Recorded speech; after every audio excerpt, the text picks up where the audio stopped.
Hello and welcome to another episode of Who Knew in the Moment, the podcast. I'm your host, Phil Friedrich, and today I am honored to have Damon West with me. Damon has a phenomenal story from Division I quarterback to prison to best-selling author and speaker. And I'm just so honored that he's going to be on here sharing his story. And I think one of the biggest takeaways that you'll have from our conversation is the fact that it takes action to get to where you want to go. So Damon, thanks so much for being on today. Man, thanks a lot for having me, Phil. It's great to be here, man. I've been looking forward to this for a while. You bet. So to kick off your story, as a young man, you get introduced to some different, having a beer and having a cigarette and things like that at a very young age. And you said, it didn't necessarily shape me, but it opened up my eyes to adult choices as a young person. So talk a little bit about that from a youth standpoint. Yeah, I tell people this all the time. When I was 9, I was molested by a babysitter, a female babysitter. Yeah. But I'm careful not to make this sound like, hey, this was that moment in my life when things just like, oh my God, my life fell apart. Because there's people out there that are molested or sexually assaulted that this really does, it's a huge disruptor in their lives. And yeah. I don't want to minimize their stories by saying that mine was like that, because mine wasn't like that. And what happened to me is I was introduced to adult behaviors at a very young age, 9 years old.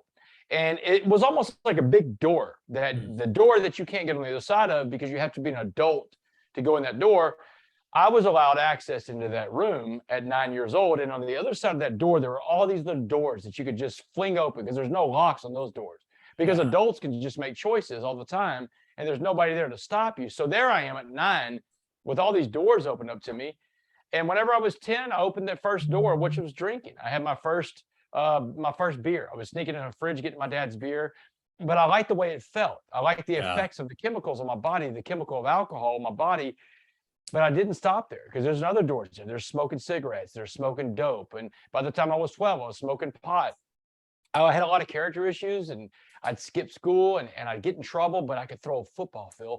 Yeah. And because I could throw a football, and this is Texas, and Texas high school football, it's like a religion in this state, So, but I got a lot of breaks cut to me in life. I got a lot of passes in life because I could throw a pass. And I think that my behavior started being shaped at a very young age. And substance abuse was something that was introduced to my life. And I had no clue at the time that I was an addict in the early stages of my disease of addiction, but it ended up catching up with me. Yeah. Now, as you're progressing, you mentioned, hey, you become a phenomenal football player, and all throughout high school have great success, and that opens the door to a collegiate opportunity. And you go to North Texas, and you're there, and things are going seemingly well. And then all of a sudden, we have a game against A&M. So, talk a little bit about the time in college and then the injury that comes.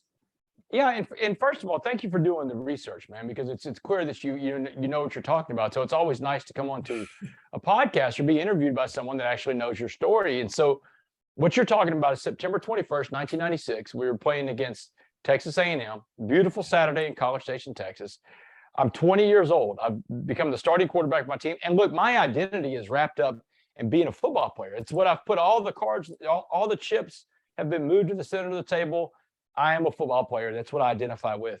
Yeah. But on that day, the third play of the game, as I'm driving my team down the field against A&M, I go down with a career-ending injury. And when I get up that day and I dust myself off, I'm at this fork in the road in life where football is gone and my identity is gone with it. And I've got some choices to make at this fork in the road. But my choices are not guided by the right thing. My choices are guided by the emotion of feeling like my identity is gone, and hurt and anger and resentment.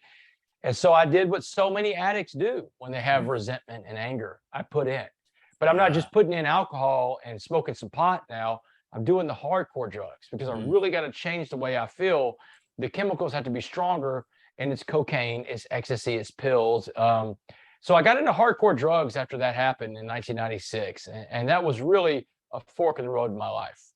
Yeah. Now, I want to dig into that because I think so many people, we wrap our identity into things that we don't control, right? So for you, it might have been football, but I mean, it can be your job. It can be career success. It could be being a parent, right? I mean, whatever it is, what would be a word of encouragement you'd have for someone that finds themselves, their identity in something that they're doing or they've been able to accomplish, opposed to in who they are or who they're able to impact? My advice to him would be stop, take a step back, and reassess the situation, because your identity cannot come from something external. Something that Mm, can be taken away from you cannot be your identity, because your identity has to come from within. It's like in recovery, and we'll get more into this later. yeah. I'm an addict. I'm an alcoholic, and I go to AA meetings because that's my program. Recovery is AA, and we teach people in AA in the rooms of recovery that your identity has to come from within. Because if your higher, let's say your higher power in the Mhm. program recovery, we all talk about a higher power, something to keep Yeah. you sober. It's got to be something that's greater than you. Your identity is not something external. It's something that comes from, like, how you are. What is it that what makes you at your core? Like today, I can tell you my identity is being a servant leader. In fact, on Mm, my tombstone, I wanted to read servant leader. That would be yeah. enough for me, because that's my identity. I look for ways to serve every single day because that makes me happy. That brings me joy in this life. When you put your joy into something that can be taken away, what are you going to do then? Yeah, that's so good. So as football ends and school ends for you, you have two great jobs. You go out to DC for a little bit and you're working there, and then you end up coming back to Texas and getting a job with a financial firm. And there's a important day that happens. You're feeling a little sluggish, and a colleague comes up to you and says, "I got a solution." Yeah, after college, I graduated college. I went to work in the United States Congress. I worked for a guy running for president of the United States. I'm in the Washington, D.C. political scene. Yeah. '04, I moved back to Texas, and I get a job as working as training to be a stockbroker for UBS, United Bank of Switzerland. And it was in '04 at that job that I was passed out of sleep at work one day. This other broker comes up and he sees me sleeping, and he's visibly shaken. He wakes me up. He's like, "Damon, wake up. You cannot sleep on this job. The markets are open. You're messing with people's money." He said, "They'll fire you if they catch you sleeping." So he said, "Come on down to the parking garage. I got something's going to pick you up." So I go down to the parking garage with this guy that day, Phil. And when we get into his car, I really think we're going to do some cocaine, because I'm into cocaine in 2004. Yeah. But when we get into his car, he hands me this glass pipe with these crystal rocks in it. And man, I've never seen a glass pipe before. I'm like, "Man, what is that?" And he's like, "Damon, it's crystal meth." He said, "You're going to love this stuff." Phil, truer words have never been spoken, because I fell in love with crystal meth that day. That drug is the most evil, most destructive, most addictive drug ever created by man. The stuff is made in a lab. It's made to get you hooked. I smoked it one time and I was instantly hooked, just like that.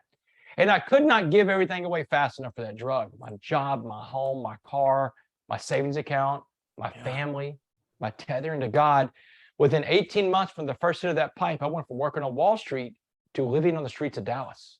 So there I was, homeless, lost everything in life, given everything away, except this addiction was growing stronger. That's the only thing I have left. So as you're progressing through that, I mean, and we're going to talk a lot about, your relationship with your parents, but over that 18-month time frame, how did the different relationships you have change over that time? And how did people, maybe reach out to you, but just because you were so focused on the addiction, not be able to have, cultivating relationships that way? Yeah, my parents reached out to me a lot. They tried, they could see that something was wrong, but Yeah. outside of, I lived in Dallas, they lived in Port Arthur, which is 6 hours away from each other. Yeah. Outside of just kidnapping me, which is, I'm a grown man, they couldn't make me come home. And I wasn't ready to leave Dallas because my drug dealers were in Dallas. My meth dealers were in Dallas. There's no way I was going anywhere else. And by this point, I've got a life of crime, and a life of crime, to fund my addiction.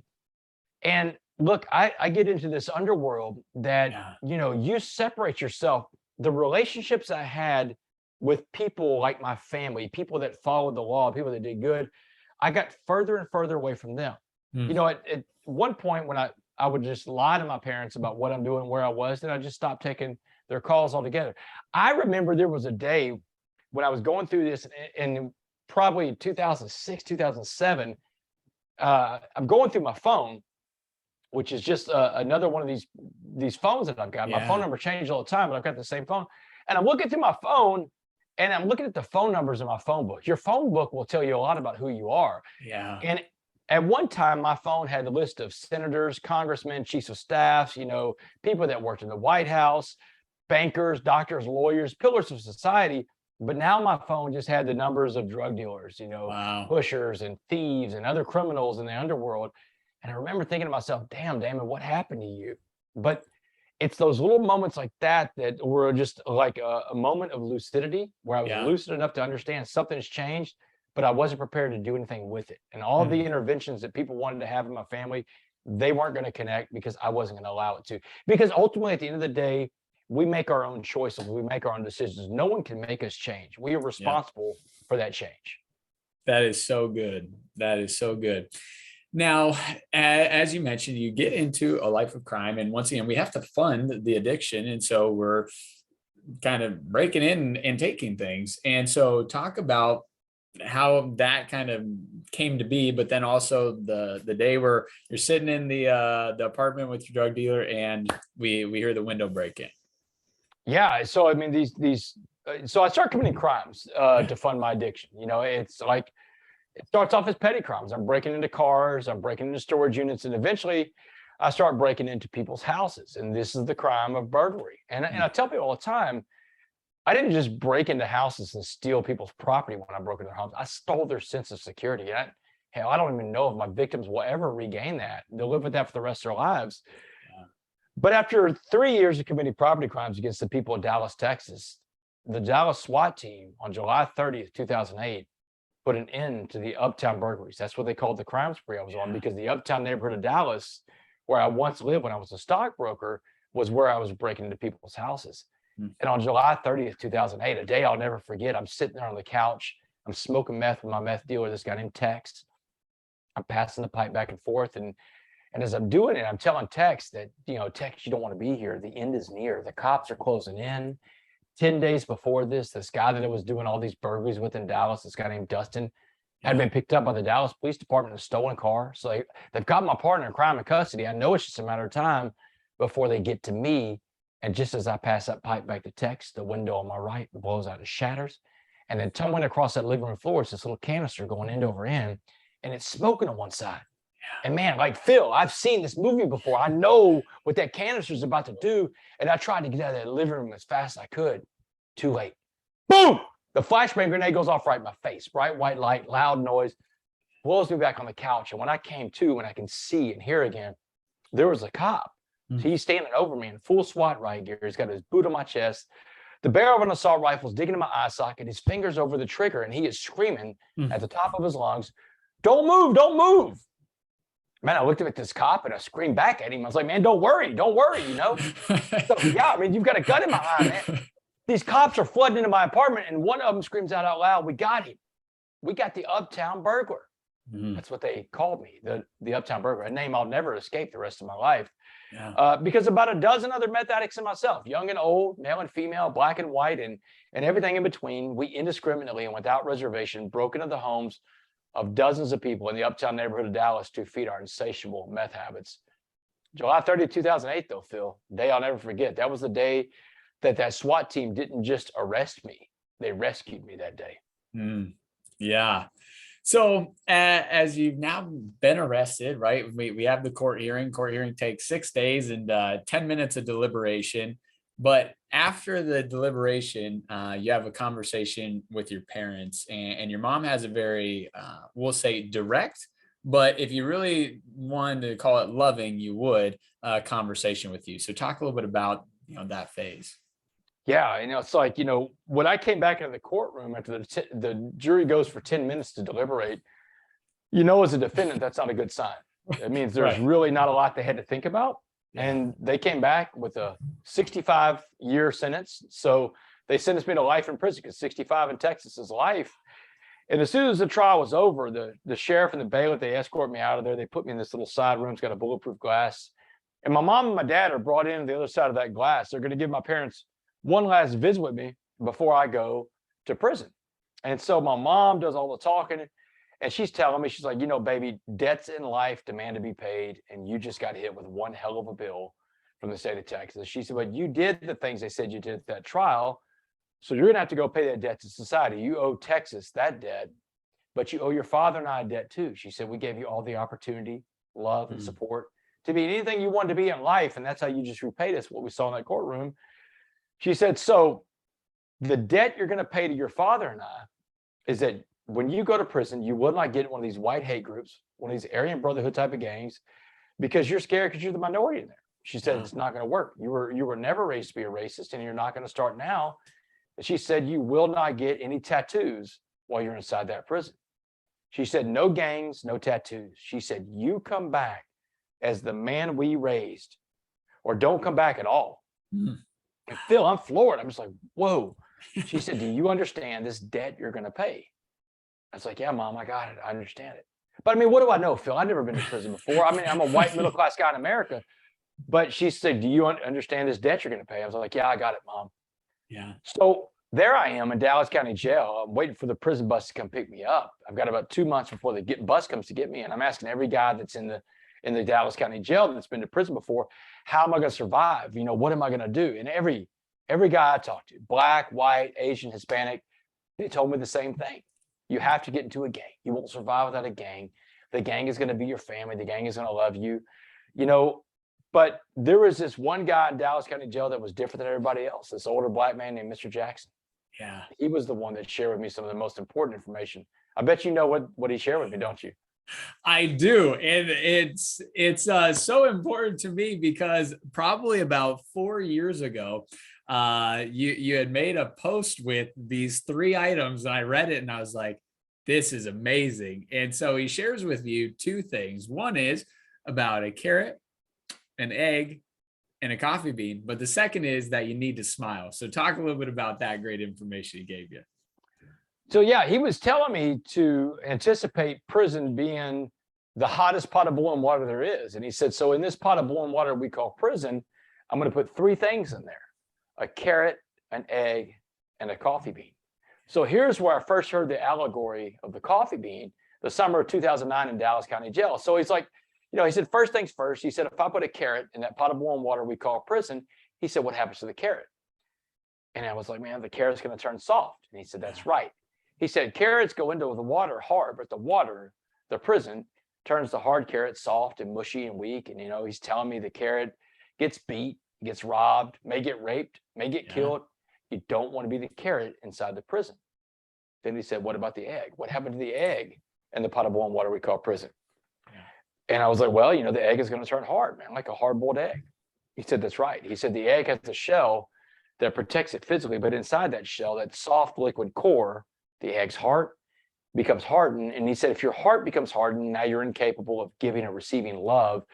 And he said, if you're incapable of giving or receiving love, you become institutionalized and you won't come back as someone your parents recognize, because your eggshell will have swastikas tattooed all over it. Yeah.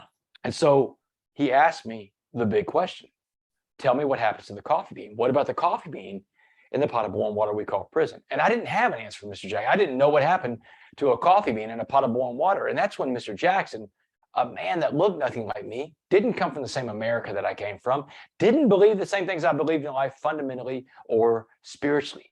This is a black Muslim man from the streets of Dallas, Texas, man. I'm a white Catholic guy from this little bitty town called Port Arthur, but this man's so different than me, shared with me one of the most important and transformational messages I've ever received in my life. Yeah. And the moral to that is this, man: we can't shut ourselves off to people because of their differences. Because the minute you shut yourself off to someone because of their different race, different gender, ethnicity, religion, you know, different sexual orientation, the minute we close ourselves off to these other people, we miss some of the most important lessons and some of the best friendships in this life. Because Mr. Jackson told me that day, he said, if I put a coffee bean in the same pot of boiling water we call prison, he said, now you got to change the name of the water to coffee. Because he said the coffee bean, the smallest of the 3 things, he said, small like you, had the power to change the entire atmosphere inside that pot, because the power was inside the coffee bean. He said, just like the power is inside of you. Yeah. Said, everybody in life, we all put out energy, negative or positive energy. And he said, whatever kind of energy you put out, you attract back. The law of attraction. And that's what he's telling me, man. If you choose to walk around prison with a mean look on your face, you want to look hard for those other guys, your negative energy is going to attract the most violent, dangerous, and negative man, because negative energy attracts other negative energy. He said, but if you walk around that prison with a smile on your face and you let those guys know they're not getting to you, no matter what they do, they cannot break you. Yeah. He said, you'll change prison from the inside out. And he said, the best part about it is the other coffee beans in prison, the other positive inmates, they'll find you because of your positive energy. You know, he's telling me that you either, when you walk into a room You either infect the room with your negative energy or you affect the room with your positive energy. Infect versus affect. We want to have a positive effect everywhere you go. And that's when he told me to smile. Smile everywhere you go. Because when you smile, people see you smile and they smile back. Now you've changed the energy everywhere you go. But he reminded me too, Phil, he said, man, he said, just remember that everything else is changed by the water. The carrots are changed by water. Those are days that you're sad, you're beat down by life, and that's going to happen. You're going to be the carrot sometime, you know. It's okay to be the carrot, but you just can't get stuck there. And he said the eggs go into the water, that soft liquid inside becomes hard. He said the eggs are changed by the water too. Those are going to be days that you're mad and mean and angry and everybody irritates you. And guess what? You're going to have those egg days. That's a natural human emotion. Just like being sad is, anger is, it's okay to get angry sometimes. That's going to happen, but you cannot get stuck there. You can't let the anger control you. Because we all have the third option, Phil. The third option to be like that coffee bean. Because the coffee bean is the only thing that changes the pot of boiling water to a pot of coffee. It's the change agent. Yes. Now, as I think about that, and we're cheating because we're years in advance today talking about it, but I rewind and I try and put myself in your shoes. And that is, I'm hearing this really good message, but Mr. Jackson, the reality is I've got 65 years in here, man. Like, that's a lot. We're also going through, probably getting out of being an addict to something that I'm not having access to anymore. There's probably a sense of like, man, I kind of let my family down, and man, I can't believe I have to go to jail. How are you internalizing and breaking all of that down, all while taking this positive message and thinking, all right, how can I apply it when I get to prison? Yeah, there's a lot of stuff going on at the time. The last 4 words Jackson ever said to me were, be a coffee bean. That's it, be a coffee bean. And so I hold on to this, but it's not like a magic pill. It's not like one of those things that he said it and I said right there in the moment, well, this is going to change my life. It was important because I could grasp that. And it's the same thing I see in the free world out here now when I go around speaking about it. Anybody from 5 to 95 can understand the allegory of the carrot, the egg, and the coffee bean. But when I heard it at the time, I thought, be a coffee bean. Okay, that's going to be a mantra I can live with. I can be a coffee bean. But just saying being a coffee bean and applying it in the biggest pot of boiling water. Look, man, I'm going to a maximum security level 5 penitentiary, the highest security level there is, Phil. This is the end of the earth, man. This is the edge of the world that I'm going to. And the beautiful thing about this story, if you can use beautiful as a word to describe it, is that we get to see if the coffee bean will really work in the biggest pot of boiling water there is. Because I'm telling you something, I talk to people all the time. People tell me their biggest fear is to go to prison. That's it. That's as big as it gets. Think about what your biggest fear would be: walking into a maximum security prison. And there's a reason why, because prison is dangerous. It's a scary place. And I had to get into that prison and try to apply this coffee bean mentality, this coffee bean message. And I'm going to tell you something, it didn't happen right away. In fact, it took months to take root. And the coffee bean by itself wasn't ever going to be enough for me to make the change that you saw that was going to happen to me. This had to be a spiritual awakening that I had to go along with that, because human beings aren't capable of making this kind of change that you've seen in my life on their own. That is a spiritual thing that happens. Yes. So good. So at this point we head to prison, and so we could spend an entire hour just talking on, week by week of that interaction. But you mentioned it and you say, one of the biggest things of prison is that it's a race-driven world there, right? And so the first couple of weeks, you had to fend off the white groups, and then the next few weeks, you had to fend off the black groups. But eventually, you gained, we'll say, the respect of the people inside, and that allowed you to maybe not fear on a day-to-day fight standpoint. But you have a comment that you make about, you don't have to win fights, but you have to fight them. So talk a little bit about that period of time for you and the lessons learned. Yeah, it was the hardest trial I've ever been through. It's a baptism by fire. And the idea was that if I could survive this, if I could overcome the adversity of that, the white gangs and the black gangs, I had to do that to earn the right to walk alone, and And Mr. Jackson told me, he said, the strongest man in prison always walks alone, doesn't join a gang. Wow. And that's when he shared with me that simple but powerful truth that you don't have to win all your fights, but you do have to fight all your fights. One of the biggest lessons in life, because that tells you that some days you're going to win and some days you're going to lose. And losing is a part of life, but it's getting back up and facing your battles. And that's the thing I took with me. These fights I got into in prison, I didn't win. I lost most of my fights. I probably got in 36 fights while I was there, and I lost 75% of those fights, but I won because I kept showing up, because I kept saying, you will not keep me down. No matter what you come at me with, I'm going to get back up. And, you know, after a couple of weeks, the white gangs finally said, hey, we're done. And they sent the black gangs in. And after fighting with the black, almost 2 months is what it finally took for me to earn the right to walk alone. But once I earned that right to walk alone, the threat to my physical safety was gone. I didn't have to worry anymore about my physical safety, but I had a bigger problem in my hands after 2 months in prison. I was becoming the egg. I didn't want to be the egg, Phil, but I didn't know how to be a coffee bean. You know, this story, this carrot, this egg, and the coffee bean, I was angry at Jackson when I was in prison, because I'm like, man, thinking to myself, you tell me this fairy tale about this carrot, this egg, and the coffee bean, but you don't tell me how to be a coffee bean. Right. But that's the thing about it is we can go to people for sources of inspiration, but each of us has to figure out how to become that coffee bean in our own lives. But there were some simple rules, not simple, but some rules that could guide me to being a coffee bean. And that was what the basis of my life was in there, that I got to take out here in the free world and share with everybody else. Yes. Now, as you're in prison, a gentleman in there, a cellmate of yours, makes a comment that this is the best opportunity for you to work on yourself. And what a mindset shift, right? I can't imagine there's too many people that view prison that way. But talk about, you know, that conversation, really how that starts to allow you to change and, you know, soften the egg and turn into the coffee bean. Yeah, you know, he talked to me about, he said, because I told him the story about the coffee bean. I'm like, his name was Carlos, my little cellmate. He was a little bank robber from San Antonio. If you look at my social media pages, it recently had a visit with Carlos. You can see a picture of Carlos and I. And you know, I'm telling the story of the coffee bean. He gets it immediately because Carlos is one of these coffee bean type guys. Yeah. But he said, you're not a coffee bean and you're never going to be a coffee bean. And I got angry with Carlos. I'm like, what do you mean I can't be a coffee bean? He said, because your thinking is off, the way you think. He said, your problem is you look at prison like it's a punishment when you should be looking at prison like it is an opportunity. Wow. And I mean, Phil, it's exactly it. I'm like, I can't wrap my brain around this concept.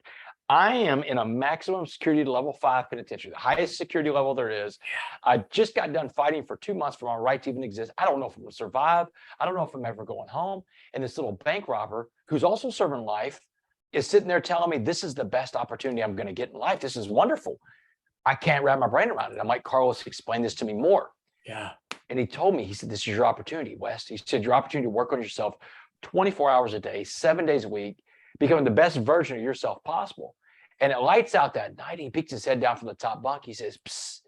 He said, West, what are you prepared to do tomorrow with your opportunity? The dude refused to call prison a punishment. Yeah. So the next day I woke up, my feet hit the cold concrete floor of the prison cell, and I look up at the ceiling and I'm like, all right, God, thanks for this opportunity. And I didn't believe it at first, Phil, but I did what is so necessary in life to change the situation I was in. I took one small step of action into a new life. And that's what we were talking about a while ago. That's about taking action, because that's what we all have to do. You want to change your life, the situation you're in, the hopes, these goals, these dreams that you have in life, you have to take action. And there's no one else that can take it for you. No one's coming to save you. No one's coming to wake you up in the morning. You have to take the action in your own life. And when you do that, when you get up consistently every day and take little small steps of action, that's when you begin to grow, because growth takes place outside your comfort zone. And when we are growing, that's when we're going to meet the best version of ourselves. Like Ed Milet says, my friend Ed says, you know, on the other side of adversity is the best version of you. But you have to go meet that person. You have to go do the work. You have to put in the work. And people, I talk to people all the time. We live in this artificial world right now of instant gratification. We want everything now. Now, everybody wants it now. I mean, that's just the way the world we live in. But the truth is, it doesn't happen like that, because results take time to measure. You know, every day I got up in that prison, days became weeks, weeks became months, and months became years. And I had to work on myself. And the only path forward for me was hard work, dedication, commitment, patience, consistency, and a little bit of luck along the way. But I finally figured out how to be a coffee mate. Took a long time though. Yes. Now, due to sake of time, we're going to go through a couple things. So you meet with the officer, you get out on parole after 7.5 years in prison, but they say, hey, you ever have to come back, you're here for life. There's not going to be a second opportunity. You get Whataburger, you get the opportunity to get a job, and then a friend invites you one day and says, hey, there's this coaching award ceremony. You should drive down to Houston and come to that. So talk about the 8 coaches in that night. Yeah, this friend of mine named Mike Orta. Mike Orta was, he's really one of the first people that ever heard my story and just got involved. He was a videographer, and he's working as a cameraman at KHOU. Yeah. And he knows I've got this dream of sharing my story with college football programs, but I don't know any college football coaches. I hadn't played college football in 20 years, Yeah. So he says, it was January 12th of 2017. He said, tonight in Houston, Texas is the Bear Bryant Coach of the Year Award. They're going to name the best college football coach in America. He said, the 8 best coaches in the country are going to be in this room. I've got an extra press pass. Do you want to go? So I'm like, yes, you bet I want to go. So I drive the 90 miles from Beaumont to Houston after work. I get to the Toyota Center and I hit the ground running. And all the best coaches are there that night, Phil. USC, Wisconsin, Penn State, PJ Fleck, they're all there. And I get to go meet every one of these coaches and shake their hand. And every single coach I meet that night slams a door in my face. They tell me no, and they're not rude about it, but it's just, you could tell someone's body language. And my elevator pitch was terrible. But 7 of the 8 coaches in that room that night have told me no within the first hour. 1 hour, that's a no every 8 minutes. I'm dejected. I'm in the corner of the Toyota Center, licking my wounds, feeling sorry for myself. And the voice in my head says, Damon, go home. Quit. Wow. It's over. All these other coaches told you no. The last coach is going to tell you no too. And he's the hardest guy to get to in the room because his team had just beat Alabama 2 nights before for the national championship. Yeah. But you know what I quit doing a long time ago, Phil? I quit listening to myself. I don't listen to myself. I talk to myself. I love it. I told myself in the corner, you're not going anywhere. That guy's going to tell you no to your face. And then when he tells you no, then you can go home. So I stalked Dabo Swinney around that room that night. And I must look like a crazy person, man. I'm hiding behind fake plans. I'm eavesdropping every conversation he has. And man, I finally pounce on Dabo and I give him my pitch. And at the end of my pitch, he's like, hey man, you got a card on you or something? And his body language is terrible. He can't get away from me fast enough. So he takes my card and goes. And I'm like, all right, that's 8 no's.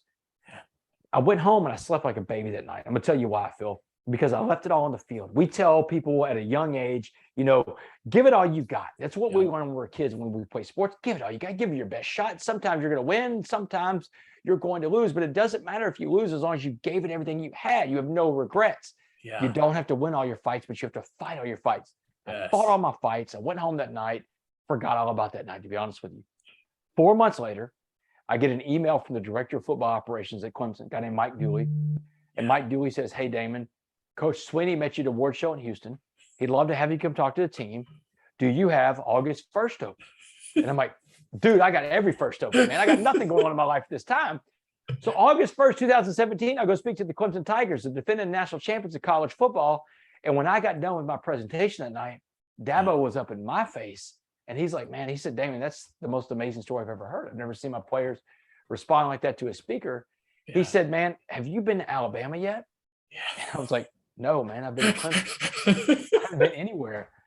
He said, well, I just called Nick Saban from the back of the room, told him I was watching it. I mean, and the next day I had a voicemail and a text message from the director of football operations at Alabama. Yeah. Said, hey, Dabo called. We'll see you at Tuscaloosa in 3 weeks. You're on. Just like that, the door to college football was kicked open. I mean, and I'm going to every college now. Kirby Smart. I'm going to see Lincoln Riley, Lane Kiffin, Chip Kelly. But the real magic happened about a year later, man. It was August of 2018. I was at my desk at work at that law firm, and a phone call comes in on my cell phone. And the other end of the phone is this guy named Jon Gordon. Yeah. Jon Gordon, the energy bus guy, was on my phone, man. This is the guy I follow every morning for my inspiration, right? Yeah. 5 million books sold. Big motivational speaker and keynote speaker around America. And I'm like, Jon, how do you know who I am? He said, Dabo Swinney. Yeah. He said, I just got done talking to Clemson's football team, and Dabo pulled in the office to tell me about your story. And he said, Damon, he said, the culture at Clemson is probably the best culture of any team or corporation or anything. And their motto now is be a coffee bean. They've got little shirts with these little paw prints that say be a coffee bean. He said, and Jon said this is in 2018 before the pandemic. He said, the world needs the coffee bean message, Damon. Let's deliver this message to the world. We'll do it in the form of a book. We'll call it the coffee bean. And my best response that I had for Jon Gordon that day, Phil, was, Jon, you're Jon Gordon. You go write the book yourself. You don't need Damon West. Thankfully, Jon is just the most amazing man in the world. He said, no. He said, God already told me to call you. We do this book together. We don't do it at all, but I've got the vision of what the book even looks like in my head. So we did the book, The Coffee Bean, Phil. It came out, I mean, July 2nd will be the 3rd year anniversary of the book coming out. Yeah. The book launched and it became this instant bestseller, not just in America, but around the world. It's got a global publishing contract to it. The world, every major language in the world, Chinese, Spanish, Arabic, French, Italian, has the story of the coffee bean. Yeah. But it all goes back to that one night in Houston, Texas, man, when I'm standing in the court of Toyota Center and I'm thinking about walking out that door before I get that last no. Yep. And if I would have walked out that door, Phil, you and I aren't talking today. The world doesn't have the coffee bean message. And the moral to that story is this: you cannot give up before the miracle happens. You've got to knock on every door. You got to make every call. If you work in a sales job, man, make that extra call. Do it. As my buddy Ed says, Ed Milet, put in that one more. You got to make every call. You got to knock on every door. In life, you have to put in the work to find out who you're truly going to be, because you never know where that one person's going to be, especially if you're like in the sales job, that's going to turn their whole Rolodex over to you, which is essentially what Dabo Swinney did for me. Changed my life forever because I didn't walk out that door and quit that night. Yes. Now, Damon, as you've progressed and you've worked through so many things personally in your journey, what has been the catalyst and the constant motivation to keep going and keep doing the more? I think for some people, right, they hit a certain level of success or they get a certain opportunity. It's like, hey, I'm good here. I plateaued and I just stayed. And you've been able to do so many great things and you're continuing to do more things. I have this thing that I call a rookie mindset. And this rookie mindset means that I attack life the same way today that I did the first day when I started this, or the first day when I was in prison and I decided to become a coffee bean, right? Yeah. Because in my mind, I'm always competing against me. I look in the mirror every day and that's who I'm competing against. I'm going to compete against that guy every single day. And look, I got a lot of perspective. I tell people all the time, tap into your perspective. My perspective in my life, every day that I wake up, my feet don't hit the cold concrete floor of the prison cell, I'm winning. I'm having a good day and I'm going to make it a great day. My worst day out here is better than my best day in prison, right? So I've got this tremendous perspective in life, this gratitude for life. That's it. Gratitude, Phil. Gratitude and a servant's heart. I'm looking for ways every day to serve. I say one prayer every morning. I mean, I ask God, I get up and I'm talking to God and I'm going to ask him for 2 things every day. 2 things. This is a prayer that I learned when I was in prison. Still say it. I don't ask you for anything the rest of the day. This is it, man. God, put in front of me what you need me to do today for you. And let me recognize that when I see it, because I don't want to miss that. Amen. That's it. That's the only thing I ask for, man. Find ways that you need me to work for you today. And I've learned this, man. And I'm a Christian, so I don't, whatever anybody's faith is fine. But in my faith, I believe that if I take care of what God needs me to do for him, he's going to take care of my needs too. Not my wants, but my needs. Needs and wants are 2 different things. Phil, we could go on for 6 more hours about wants and needs, but my needs have been met and my needs continue to be met. And I firmly believe that when we're working, when our actions are in harmony with what your higher power, with what God wants you to do, that's when the beautiful stuff happens in your life. Boom. Damon, all I can say is thank you. And, you know, it's amazing to see all of the moments that have led to where you're at today and all the amazing things you still have to go. I mean, the guy's written 3 books, right? I mean, we got The Change Agent, the coffee bean and the locker room. I mean, all amazing things. You're speaking everywhere. I know you mentioned, hey, flying to London after this to speak there. But I think one of the things that sticks out about your story, well, the two things that just continue to come back is one, you've been a leader since day one. Sometimes we use our leadership for not good things, and sometimes we use our leadership for good things, right? And that's just been a constant in your story. But two is you're always willing to take action. And with taking action, doesn't mean you're going to get the instant gratification for it, but you're going to get something. It takes time. Yeah, and that's the thing. I mean, you've got to be willing to believe. You've got to believe in yourself and invest in yourself before anybody else is going to. And I heard somebody say one day that the belief is going to come after the work. You're going to have to put the work in. But when you believe in yourself, when you're willing to invest in yourself, and people see that, man, people can tell if that's genuine or not. Other people are going to invest in you too. And like in my life, Phil, 6.5 years out of prison, my life is in a place probably 4 or 5 people have ever flipped this whole situation on its ear after coming out of prison like I have. But in my mind, I'm still going, man. I haven't reached a plateau yet. I haven't reached the top of the mountain. I'm still going uphill every single day. And I keep pushing and pushing and pushing, because as I'm doing this, I'm finding more people as I'm going up that I can help, that are around me. Every step I go up on the ladder, I'm looking around, there's more people to help. And that's where I focus on. How can I be more useful today instead of useless like I used to be, It's amazing. Well, Damon, I want to say thanks so much for being on today. Where can people find you from a social media standpoint, and make sure to follow your pages and your content? Yeah, my Instagram and Twitter, best place to find me, Damon West, at Damon West 7, DAMONWST 7. My website, damonwest.org. If you want to find me for speaking or whatever, that's where you can find me and find out what I'm up to. I love it. Thanks so much, brother. Thanks, Phil. Appreciate your time today, brother.